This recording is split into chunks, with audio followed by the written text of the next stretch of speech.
Todo dio inicio en la ribera opuesta del mar de Galilea, en una tierra olvidada por la esperanza. Allí, un hombre, cuyo tormento era una leyenda local, deambulaba como un espectro entre las tumbas. Sus gritos inhumanos rasgaban el silencio, su cuerpo era un mapa de cicatrices y heridas autoinfligidas. La comunidad, en un vano intento por contenerlo, lo había encadenado, pero ninguna cadena de hierro lograba apresar la fuerza sobrenatural que lo habitaba. Era temido, evitado, un paria dominado por una entidad que nadie se atrevía a nombrar.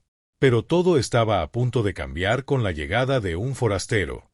Al poner un pie en esa costa hostil, Jesús no desembarcó en un puerto amigo, irrumpió en una zona de guerra espiritual. No hubo comités de bienvenida, ni sinagogas, ni multitudes anhelantes. Solo el eco de un dolor profundo que provenía del cementerio. Lo que sucedió a continuación trascendió el concepto de un simple milagro. Fue una colisión frontal entre la soberanía del reino de los cielos y la ocupación del infierno. Una legión de entidades oscuras, una piara de cerdos, un hombre radicalmente transformado y todo un pueblo paralizado, no por el mal, sino por el poder que lo derrotó.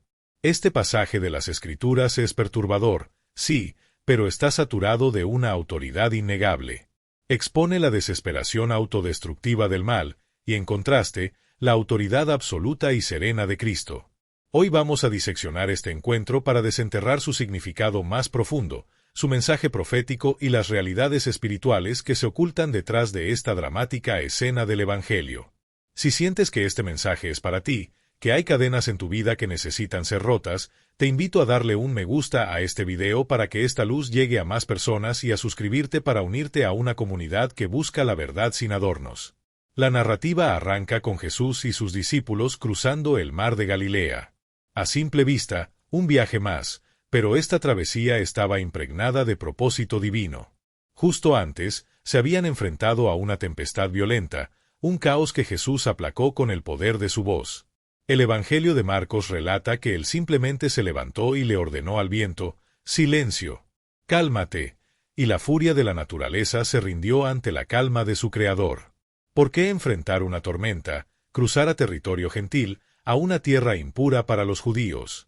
Porque en esa orilla desolada, alguien lo necesitaba con una urgencia que el resto del mundo ignoraba.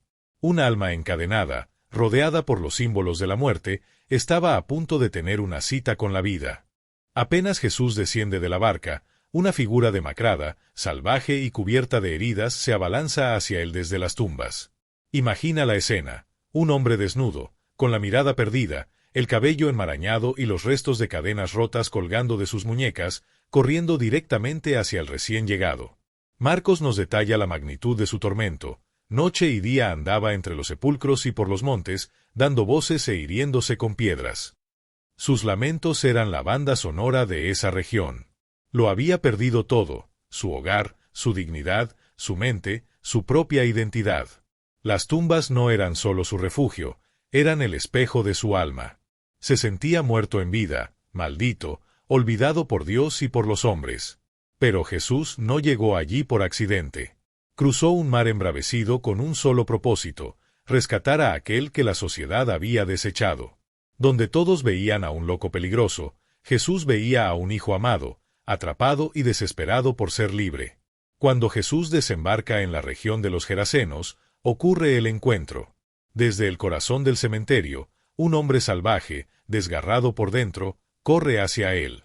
Pero en un giro inesperado, no ataca, no se defiende. Cae de rodillas. El Evangelio narra que, al ver a Jesús de lejos, corrió y se postró ante él, gritando con una voz que no era la suya. «¿Qué tienes conmigo, Jesús, Hijo del Dios Altísimo? Te conjuro por Dios que no me atormentes». No era el hombre quien hablaba, sino la legión de espíritus que lo oprimían. A pesar de su resistencia, reconocían sin dudar la identidad de quien tenían enfrente. No lo llamaron maestro ni profeta. Lo llamaron por su título más alto, el Hijo del Dios Altísimo, aquel que ostenta toda la autoridad en el cielo y en la tierra. Estaban aterrados, porque la simple presencia de Jesús es una sentencia para la oscuridad. Su luz expone y desaloja toda sombra. Los demonios no debatieron, no se burlaron, suplicaron. «Por Dios, te lo rogamos», clamaban. espíritus inmundos invocando el nombre de Dios para pedir misericordia.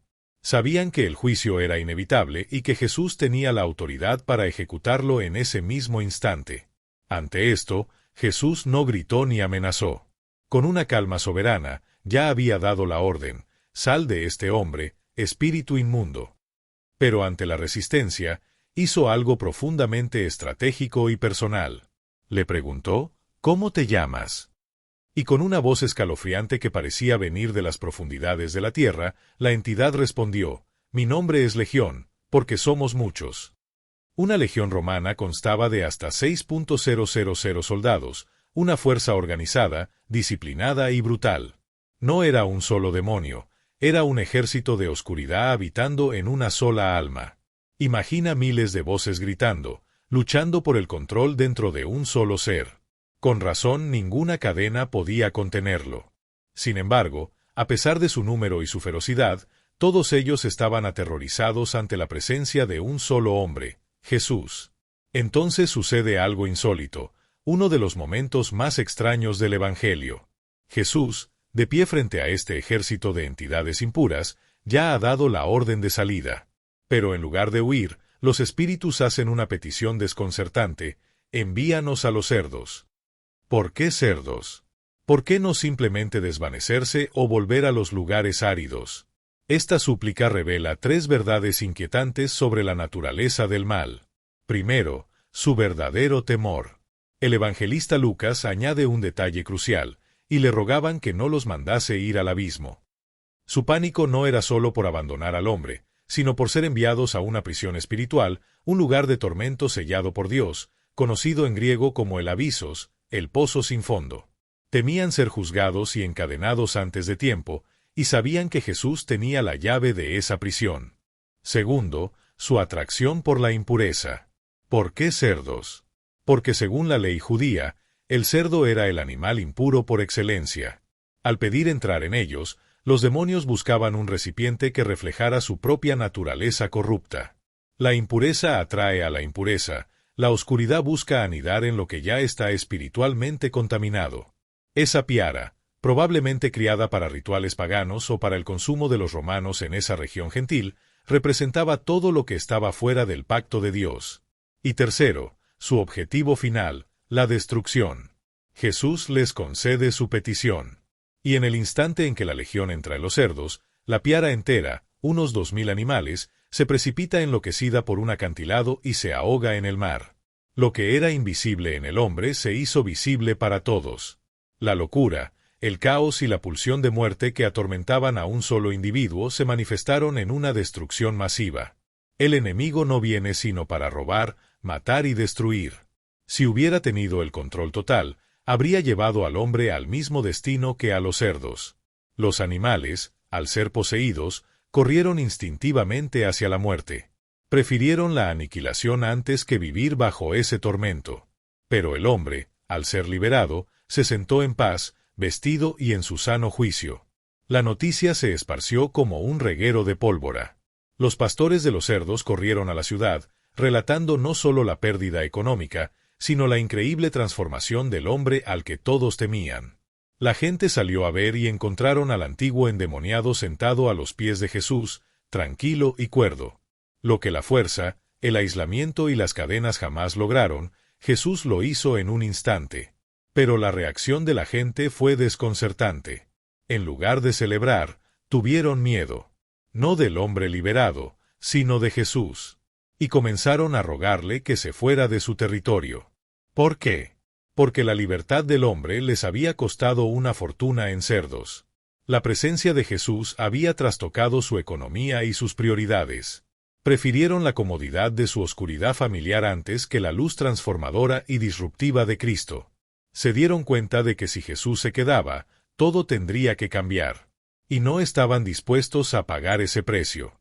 La multitud, presa del miedo y la pérdida material, le suplicó a Jesús que se marchara.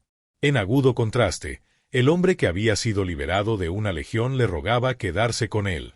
Y es comprensible. Jesús lo había rescatado de un infierno en vida, le había devuelto su mente, su dignidad y su futuro. Lo único que anhelaba era permanecer cerca de su Salvador. Pero Jesús tenía un plan diferente, un propósito más grande. Le dijo, no. Vete a tu casa, a los tuyos, y cuéntales cuán grandes cosas el Señor ha hecho contigo, y cómo ha tenido misericordia de ti. Jesús no solo lo liberó de las tumbas, lo comisionó para ser un faro de luz. Lo envió de vuelta a la misma comunidad que lo había temido y marginado. ¿Por qué?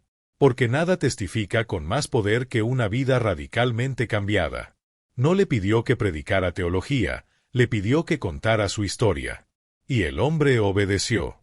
Comenzó a publicar en Decápolis, una región de 10 ciudades gentiles, lo que Jesús había hecho, y todos se maravillaban. Se convirtió en el primer misionero en tierra pagana, enviado por Jesús mismo. Entonces, ¿qué lecciones eternas podemos extraer de esta confrontación? Primero, la realidad espiritual es innegable. Los espíritus malignos no son metáforas, son entidades reales que tiemblan ante el nombre de Jesús. Nuestra lucha no es contra carne y sangre. Segundo, Jesús busca incansablemente a los perdidos. Cruzó un mar en plena tormenta por un solo hombre. Nadie está demasiado roto, ninguna oscuridad es demasiado densa para que él no pueda alcanzarlo. Tercero, la verdadera libertad a menudo es disruptiva. La sanidad del hombre le costó al pueblo su estabilidad económica. A veces, para recibir la luz de Cristo, debemos estar dispuestos a perder las piaras a las que nos hemos aferrado, hábitos, relaciones, comodidades. Cuarto, no rechaces al libertador. La gente del pueblo eligió sus posesiones por encima del milagro. Vieron el poder de Dios y le pidieron que se fuera por miedo al cambio. Aferrarse a nuestras cadenas siempre tendrá un costo mayor que la incomodidad de la transformación. Y quinto, tu historia es tu arma más poderosa. Al hombre liberado no se le dio un manual, se le dio una misión: ve y cuenta. Tu testimonio de lo que Dios ha hecho en tu vida tiene el poder de asombrar al mundo y derrotar al enemigo. Detengámonos un momento para una reflexión honesta. ¿Existen tumbas en tu vida, áreas de oscuridad a las que te has acostumbrado? Quizás una lucha secreta, una herida que no sana, una mentira que resuena en tu mente. Tal vez te sientes atrapado, encadenado por la culpa, el miedo o el pasado, y has llegado a creer que esta condición es tu identidad. Escucha esta verdad: ningún mal es demasiado fuerte, ninguna herida demasiado profunda para que Jesús la sane. El mismo Salvador que cruzó el mar y silenció a una legión está aquí ahora, por ti. Él ha prometido: si el Hijo os libertare, seréis verdaderamente libres. No necesitas palabras elocuentes ni tener tu vida en orden. Solo necesitas invocar su nombre, porque todo aquel que invoque el nombre del Señor será salvo. Si este mensaje ha resonado en tu corazón, no lo dejes pasar. Actúa. Dale me gusta a este video para que su mensaje de esperanza llegue a más personas. Deja un comentario abajo declarando con fe: Jesús tiene toda autoridad, porque tus palabras pueden ser la luz que alguien más necesita. Comparte este video con esa persona que sabes que está luchando en silencio. Y lo más importante, suscríbete y activa las notificaciones para unirte a esta misión. Estamos aquí para alcanzar a aquellos que todavía están atrapados entre las tumbas, para recordarles que la libertad no es solo posible, es una promesa. Los demonios suplicaron porque sabían exactamente quién era Jesús, el Hijo del Altísimo, la luz que ninguna oscuridad puede extinguir. Él sigue cruzando mares, calmando tormentas y rompiendo cadenas.